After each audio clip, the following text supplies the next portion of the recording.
ukur gitu ya, mungkin nanti kita lihat. Cuma saya menjelaskan teknisnya yang mungkin ada berbeda dibanding yang sebelumnya.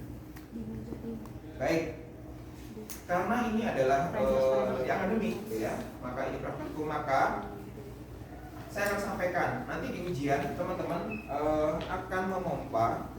Ini kita kalau misalnya tekanan darah perlu stetoskop. Oh iya, tekanan darah sekarang tensimeter atau sphygmomanometer yang raksa sudah ditarik ya.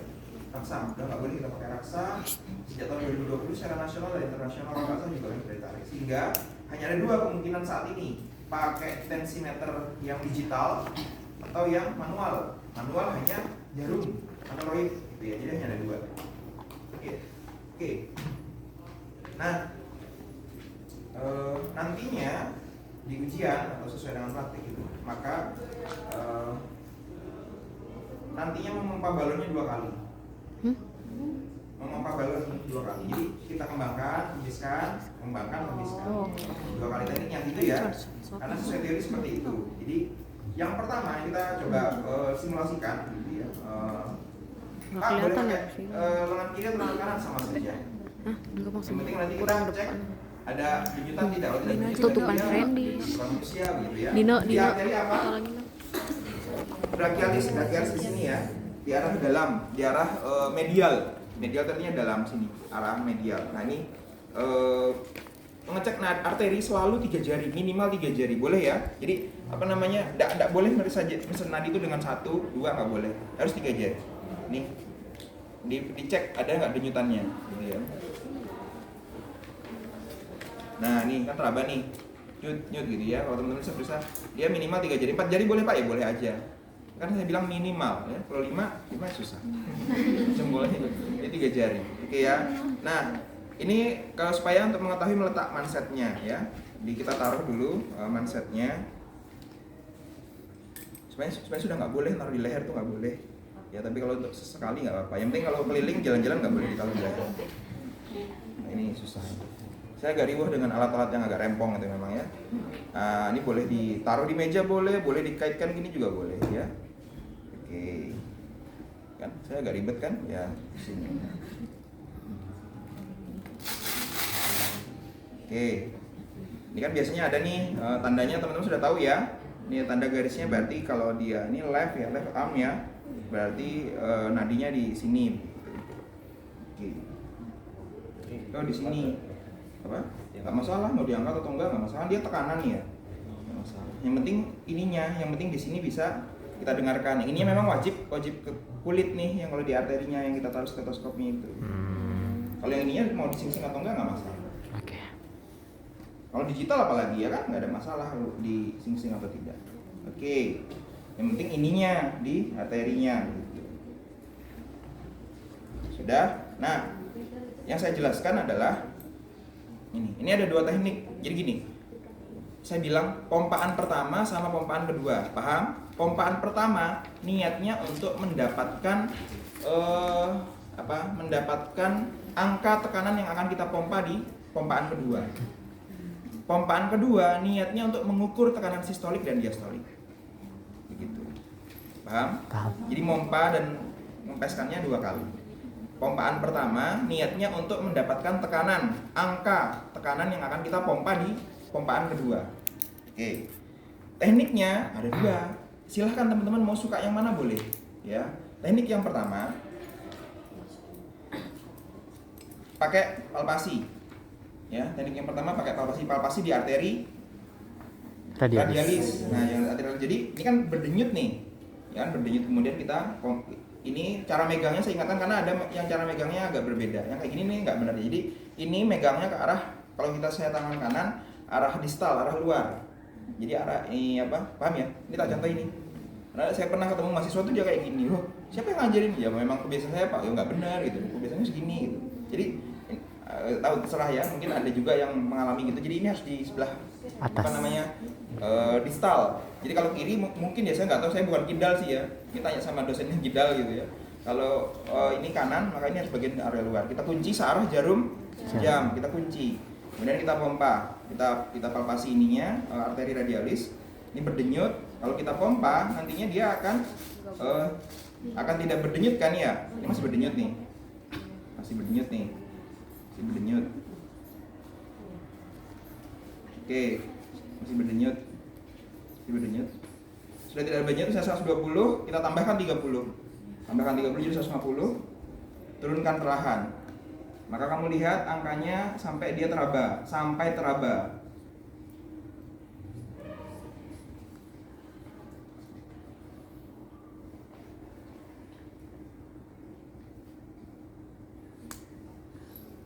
Oke, terabanya di angka 100. Kalau saya dapatnya di 100. Oke. Nah, makanya niat pompaan pertama angkanya kan tadi 100 tuh, ditambah 30.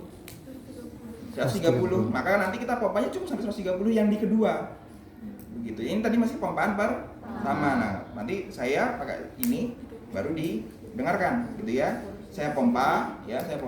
Beda ya. Karena dari 100 saya dengarnya 100, saya palpasinya teraba di 100, maka kita pompa sampai 130. Nah, baru seolah saya dengarkan, ya kan, dengarkan berapa sih tekanan darahnya begitu. Apakah 120 ataupun 110 begitu. Jadi yang pompaan kedua untuk mendengarkan bunyi korotkop 1 dan bunyi korotkop 4 gitu ya, untuk tekanan sistolik dan juga diastolik. Itu teknik yang pertama, mungkin diajarin sama Bu Ikmi seperti itu. Ya, katanya enggak kok iya gitu, ada yang enggak, ada yang iya gitu. Gimana? Pakai palpasi ya? Iya. Oke, boleh, itu boleh teknik yang pertama. Teknik yang kedua, sudah dari awal pakai stetoskop. Kita taruh di sini, kita pompa sama metodenya. Kalau kayak gini kita dengarkan, ini ya misalkan ya. Ini kan pasti nggak ada terdengar apa-apa nih, tidak terdengar bunyi duk-duk, nggak ada. Kemudian kita pompa sampai terdengar bunyi, sampai hilang, tambahkan 30, turunkan.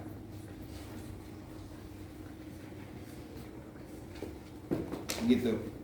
Nah, kalau saya dapat angka 100 gitu ya, terdengar angka 100, baru nanti ini persiapannya 100 tambah 30 untuk nanti yang kedua baru mengukur. Begitu. Jadi pada prinsipnya sama saja. Mau palpasi, mau auskultasi, kita pompaan pertama hanya untuk mendapatkan angka tekanan yang akan kita pompa di pompaan kedua. Begitu teman-teman. Nanti yang kedua baru kita ukur dengarkan tekanan sistoliknya, baru diastoliknya. Ada yang ditanyakan untuk tekanan darah? Silakan. Kalau digabung bagaimana Pak? Soalnya kalau diajarin sama Bu Ikmi itu digabung. Jadi untuk yang untuk yang pompaan pertama itu pakai denyut nadi, terus pompaan yang kedua yang sistolik diastolik itu mendengarkan lewat stetoskop. Gimana? Coba. Tadi pertamanya, Jadi yang pertama ditambah 30 itu diukur pakai denyut nadinya. Oke. Tapi pompanya berapa kali? Pompanya? 2 kali. Sama kan? Sama. Enggak apa-apa berarti. Ya kan memang 2 kali pompanya. Oke. Makanya saya jadi tadi kan itu mungkin karena terpotong saja, makanya pompaan pertama itu kita pakai palpasi ini tuh, ya kan? Kita kita pompa dulu, baru dia kan turun tuh sampai teraba, tambahkan 30, baru kita pompa 2, baru pakai stetoskop, boleh. Oh boleh. Coba diingat ya. Yang kedua itu wajib pakai stetoskop. Yang kedua tujuannya baru mengetahui tekanan sistolik sama diastoliknya. Dengan kita pompanya sudah dapat angkanya kan dari pompaan pertama. Pompaan pertama boleh pakai ini, dua-duanya boleh pakai stetoskop langsung awal. Oh, oke. Paham. Boleh. Jadi monggo, tidak ada beda sebenarnya. Terima kasih Pak. Kalau yang pakai stetoskop yang di awal, berarti seolah-olah kamu mengukur tekanan darah 2 kali, seolah-olah. Padahal niatnya yang pertama hanya untuk mengetahui angka tekanan pompaan untuk persiapan yang kedua. Gitu. Sama sebenarnya. Pompanya 2 kali kan? Makanya saya tanya, Bu Ikmi ngajarnya pompanya sekali atau 2 kali? 2 kali. 2 kali juga. Pompa ini loh, ini, kempeskan. Itu kan berarti sekali. Pompa lagi, kempeskan berarti kan 2 kali. Iya. Ya, apa bedanya? Begitu. Oke. Ya. Terima kasih Pak. Ya, secara teori begitu memang. Ya. Walaupun pada kenyataannya ketika di rumah sakit gitu ya, itu akan jarang dilakukan begitu ya. Kenapa asumsinya? Asumsinya kenapa? Karena mayoritas sekitar 80% pasien itu dia tidak ada mengalami gangguan tekanan darah, kecuali nanti di ruang jantung, hati-hati. Di ruang jantung, kemudian atau gangguan, pokoknya di ruang jantung. Nah itu maka coba hati-hati Anda, atau dia hipertensi. Maka coba Anda gunakan 2 teknik tadi, 2 kali tadi untuk untuk mengukur tekanan darah. Gitu. Kalau memang mau sekali ya monggo, cuman ya sesuai teori konsepnya 2 kali pompa. Kalau kamu ke rumah sakit, ke perawat, ke dokter, nanti cuma sekali pompanya. Karena itulah di klinis gitu. Di klinis kadang-kadang ada hal-hal yang keumumannya begitu. Tidak sesuai dengan teori. Ada kadang-kadang nggak apa-apa, kadang-kadang boleh-boleh saja, tapi kadang-kadang ada hal yang harus diperhatikan. Begitu. Tekanan darah silahkan ada yang mau ditanyakan, didiskusikan. Tekanan sistolik itu tidak ada perdebatan. Bunyi dup pertama ketika kita mengempeskan, paham? Kan kalau kita dengan stetoskop itu ketika kita pompa pun dia kan ada yang hilang gitu ya getarannya. Tapi kalau ketika kita ngempeskan itu bunyi dup pertama itu adalah tekanan sistolik. Ya, dup pertama. Nah, yang jadi perdebatan adalah diastolik sebetulnya. Meskipun karena nggak penting juga kadang-kadang ya, kurang penting angkanya kita dalam beberapa kasus mayoritas memang kita akan mengabaikan tekanan diastolik, tapi secara teori saya sampaikan ada beberapa buku atau referensi yang bilang bahwa tekanan sistolik itu Korotkov 5. Ada yang bilang Korotkov 4. Oke ya. Sebenarnya kalau yang saya pahami itu berada di akhir Korotkov 4. Karena ada beberapa pasien yang dia tidak ada yang tidak terdengar Korotkov 5-nya ada. Jadi dia cuma berdenyut aja terus sampai akhir itu ada. Gitu. Ada nyut-nyut, jadi bunyi ini saya peragakan kalau teman-teman lihat di YouTube, cari di YouTube tentang bunyi Korotkov 1 2 3 4 5 itu gini. Yang didengarkan ketika teman-teman merasa tekanan darah gini. Duk duk duk duk duk duk duk duk duk duk. Gitu kan?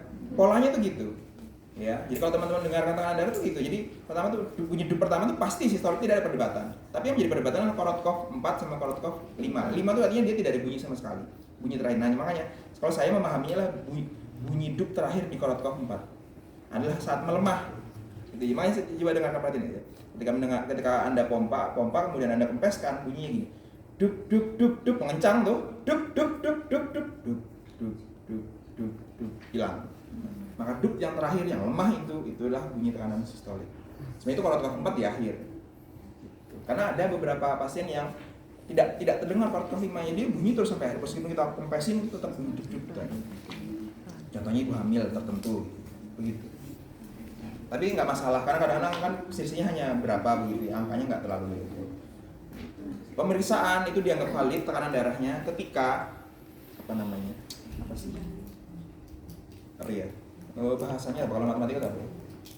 Selisihnya apa? Selisih atau bedanya atau nyimpangnya antara pemeriksaan misalkan digital ataupun dengan perawat, ada 2 perawat atau 1 dokter dengan 1 dokter, itu dianggap valid kalau angkanya selisihnya hanya 5 mm air aksa. Kalau 10 berarti itu alat, berarti dua-duanya ada yang salah nih. Kalau misalnya perawat sama dokter meriksanya beda 10, itu artinya ada yang perlu dilatih lagi untuk tekanan darah. Hanya boleh 5 selisihnya. Misalkan saya dengar ini 120, ada perawat lain yang meriksa 115, sih nggak apa-apa. Ada perawat lain yang meriksa 125, nggak apa-apa. Di waktu yang sama. Jadi kalau ada yang meriksa 110, 120, berarti perlu exercise itu berdua. Jadi kita nggak tahu siapa yang benar, siapa yang salah. Sama seperti alat, kalau bedanya sampai 10, curiga itu. Kalau bedanya 5, apalagi kalau digital itu harusnya dia presisi. Harusnya tidak boleh, simpangnya nggak bisa terlalu jauh. Begitu teman-teman tekanan darah. Begitu. Nanti di masa tekanan tensimeter digital semakin banyak, ya tetap kita belajar yang manual. Oke, paham? Ya. Ada yang bertanyakan terkait tekanan darah? Normalnya tekanan darah manusia dalam kondisi semua tanda-tanda vital diukur pada fase istirahat. Kalau kita lihat keperluannya medis loh ya. Fase istirahat tenang.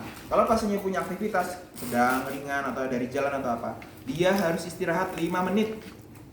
Minimal 5 menit. Kalau ringan ya mungkin hanya jalan ke sini itu mungkin sekitar 2 menit nggak apa-apa. Misalnya ini, siapa namanya? Andika, Tuan Andika di sini. Kan kadang-kadang gitu ya. Ruang tunggu sama tempat periksa tekanan darahnya ada jalan kan. Nah, mungkin disuruh duduk dulu 1 menit, 2 menit gitu. Itu yang kadang-kadang kurang diperiksa, langsung diperiksa langsung gitu ya. Enggak.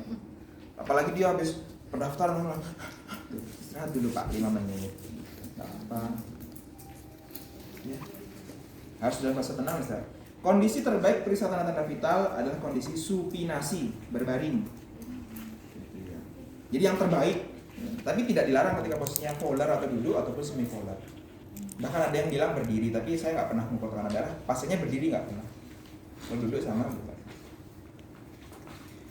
Tekanan darah yang normal itu 100 sampai 139. Kurang dari 100 itu low blood pressure, tekanan darahnya kurang dari normal. 100, Nggak boleh bilang 129. hipotensi, nggak boleh. 129. Karena hypotension sama hypertension kan sebenarnya sudah bisa disebut sebagai disease, penyakit. Walaupun kita belajar ada kategorinya hypertension, hypotension gitu ya. Tapi itu sebenarnya memang wewenangnya dokter medik. Jadi kita lebih amannya bilangnya tekanan darah kurang dari normal atau low blood pressure gitu aja simpelnya. Bahasa Inggris nggak apa-apa. Saya kira semua orang paham, semua dokter paham, semua perawat paham. Low blood pressure ketika kurang dari 100 mm air tekanan sistoliknya. Kalau more than 139, kalau lebih dari 139 ke 140 mm air tekanan sistoliknya, kita sebutnya high blood pressure. Tekanan darahnya lebih dari rentang normal. Gitu. Oke. Silakan pertanyaan dari tekanan darah.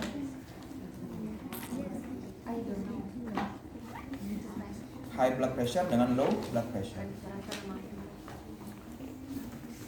Jadi teman-teman nggak boleh bilang pasiennya mengalami hipertensi, dok, jangan ya. Karena kalau hipertensi itu yang diagnos itu dokter. Tapi kalau kamu bilang high blood pressure itu boleh. High blood pressure, tekanan darahnya lebih dari rentang normal. Dok, my patient has high blood pressure, gitu. Itu benar itu, profesional gitu kan.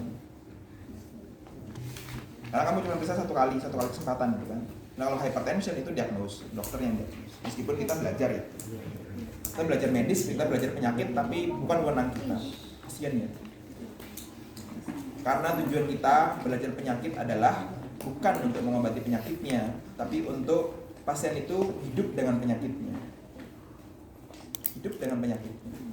Ini luar biasa, saya bersyukur jadi perawat, happy jadi perawat. Karena tujuannya bukan untuk memperpanjang usia mereka. Memperpanjang usia manusia itu tugasnya dokter sama perawat. Dokter sama Tuhan. Kalau perawat tidak punya tugas itu. Perawat itu adalah bagaimana menjalani hidupnya itu dengan maksimal, dengan baik. Ya, jadi kalau pasiennya mati, ya seharusnya nih umurmu 2 bulan lagi gitu ya, misalnya pasien dokter ngomong gitu, umurmu 2 bulan lagi karena kamu kena kanker, tiba-tiba pasiennya meninggal 1 bulan gitu, berarti kan masih hutang sebulan kan? Ya itu silahkan nanti ditagih lah di akhirat gitu ya. Loh iya karena kan itu tagihan gitu. Kalau apa namanya, boleh juga seperti mana ya? Fleksibel ya. Ada yang mana? Gini juga boleh. Nah gini boleh. Aduh capek. Pakai tangan kiri boleh.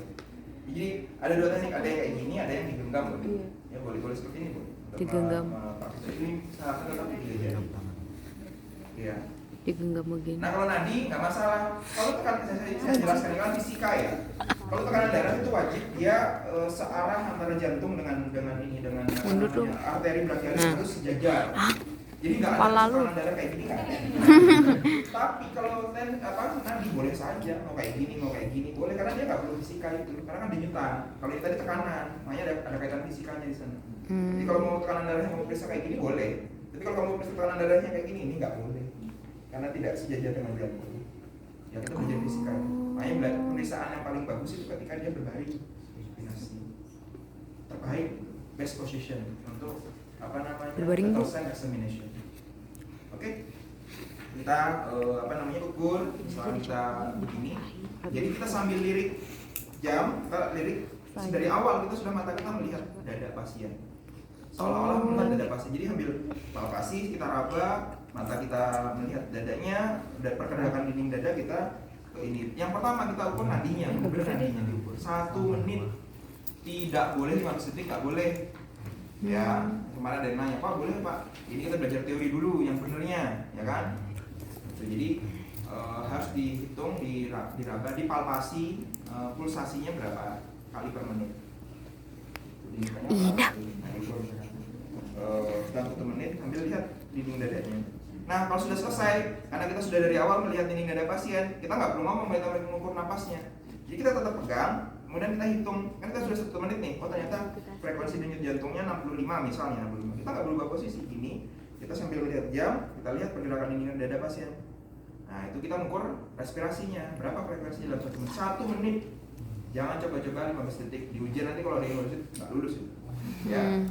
Boleh, nanti kalau kamu nanya, silahkan habis ini. Nah, kalau ini sudah tahu nyut-nyut, itu 1 gampang ya, 1, 2, 3 itu gampang. Nah ini napas, ingat 1 kali napas itu tarik nafas sama hembuskan. Itu 1. Ya dulu saya pernah ketemu sama mahasiswa itu tarik 1, hembuskan 1. Berapa frekuensi napasnya? 35 Pak. 35 pasiennya nggak sesak gitu ya. Tarik napas 1 Pak, hembuskan 1. Jadi bernapas itu 1 kali tarik sama hembuskan itu 1. Tarik napas hembuskan 2. Tarik napas hembuskan 3 ya. Begitu cara mau, jadi tidak berubah posisi. Kita dari awal seolah-olah mengecek ini juga dan lihat jam analog kita. Jadi ukur 1 menit pertama kita ukur pulsasinya berapa kali per menit untuk denyut nadinya. Kemudian 1 menit yang selanjutnya kita ukur kembang kempis dadanya. Kalau nggak kelihatan gimana? Dari awal buka bajunya. Hah? Iya, kan kalau perempuan ya, kalau laki-laki dibuka. Memang nggak apa, boleh saja. Karena nggak kelihatan karena bajunya tebel gitu ya, pakai jaket atau dibuka. Mohon maaf, ini nanti kita periksa karena kita pengen tahu dadanya, gitu. Kita lihat dengan nadinya. Kalau orang awam nggak ngerti kenapa nadi sama napas ya gitu. Jadi kita lihat, kita tahu pergerakan dinding dada. Kalau perempuan dengan perempuan, laki-laki dengan laki-laki. Begitu. Silakan kalau ada yang mau didiskusikan, tanyakan tentang frekuensi denyut nadi sama napas. Wireless, ada yang pakai wire, pakai kabel. Kalau di rumah sakit biasanya pakai kabel, jadi masukkan 3 jari. Kalau ini kan kita pakai wireless. Yang digital, segala sesuatu yang digital, entah itu tensimeter, entah itu termometer, entah itu pulse oximeter namanya, maka harus yang calibrate, yang dikalibrasi, yang valid. Maka biasanya gunakan kalau di fasilitas kesehatan itu yang mereknya bisa dipercaya, yang populer, yang branded lah bahasanya. Bukan yang murah-murahan gitu ya. Kalau murah-murahan itu belajar nggak apa-apa terang-terangan ya. Tapi kalau kita ke pasien itu yang biasanya yang valid. Nah, kalau ini gampang, teman-teman pasti tahu ya caranya. Gue taruh YouTube nanti. Biasa nyalain sampai ada dia ready, kemudian kita taruh satu jari, apapun itu, mau jari kelingking, jari manis juga boleh ya. Selasa berat itu jari manis itu. Lalu kita tunggu, ini gampang karena dia digital, maka nanti akan muncul SpO2. Ingat, saturasi oksigen yang diperiksa dengan namanya pulse oximeter itu ditulis dengan SpO2. S-nya besar, S-nya kapital, P-nya non kapital, O-nya besar, 2-nya kecil ya kan? Itu SpO2, itu adalah penulisan saturasi oksigen yang diukur dengan alat. Pak, memang ada saturasi yang tidak diukur dengan alat? Ada. Saturasi oksigen yang dia langsung diambil darah di sini, di arteri, ditusuk, disedot. Itu jadi di arteri sini, di sini atau di arteri brachialis atau di arteri femoralis itu jarum spuit kita masukkan, kemudian kita tarik. Kemudian kita taruh di laboratorium, itu namanya saturasi oksigen juga, tapi tulisannya SaO2. Kenapa SA bukan SA2? Ya. Tapi SaO itu artinya saturasi dari arteri. Apa tadi? SA apa? SaO2. SaO2. Ini kan pulse. SA2. SpO2. SA. Kalau SaO2, SA Darah ya? kecil. S-nya besar, A-nya kecil, O-nya besar, O-nya Oh. SaO2 itu saturasi yang diambil langsung dari darah arteri. Elah. SpOG. SpO2. Jadi dua-duanya sama-sama saturasi oksigen. Cuma bedanya kalau SaO2 dari darah langsung puncaknya darahnya fisik gitu ya, darah. Kalau ini tidak berdarah. Oh, pilih yang berdarah, tidak berdarah. Tidak berdarah. Tidak. Dalam hal tertentu jangan berdarah. Tapi kadang-kadang sakit hati yang tidak berdarah malah lebih sakit dibandingkan yang berdarah. Aduh. Terkadang loh. Saya pernah mengalami Cut. Ke video. sakit hati yang tidak berdarah itu paling bisa. Boleh berdarah, selesai berdarah, nanti tunggu udah selesai. Karena jatuh dari motor itu udah selesai. Oke, saturasi oksigen tadi SpO2 dia satuannya persen. Ya, ini ada misalnya 97, 98 ini normal ya. Nanti bisa coba aja. Mana sih saturasinya? Boleh pakai ya. Tahu ada berapa? Terus di mana? Normalnya 95 sampai 100. Ada beberapa referensi yang bilang 94, tapi nggak apa-apa, terserah. Mau 95 sampai 100 sih yang aman. 95 sampai 100. Kalau 94 ke bawah itu artinya dia mengalami hypoxemia. Hypoxemia. HYPOXEMIA. Hypoxemia. Hypoxemia. Gini kah? Kurang dari 94 kurang. 4% kurang dari itu mengalami hypoxemia. Istilahnya banyak baru, tolong diingat, dipelajari. Nanti kalau saya tanya kalian sih apa ngalaminnya apa gitu, jangan bingung, muter-muter tertukar antara bradikardi dengan oh ya tadi napas itu kalau kurang dari 12 itu disebut bradipneu, bradipnea. Kalau lebih dari 24 kali persen napas itu takipneu, takipnea tulisannya. Takipnea. Bentar. Apa? Ada kok. Kalau dari 12 Mana? bradipnea. Kalau lebih Kecepatan. dari 24 itu Oh, takipneu. Takipnea. Jangan tertukar antara bradipneu, bradikardia, low blood pressure, sama hypoxemia. Hypoxemia kurang dari 94 kurang ya, 94%. Aduh. Artinya hypo kurang, Hmm. oksigen, nia dari dalam darah. Jadi kekurangan oksigen dalam darah.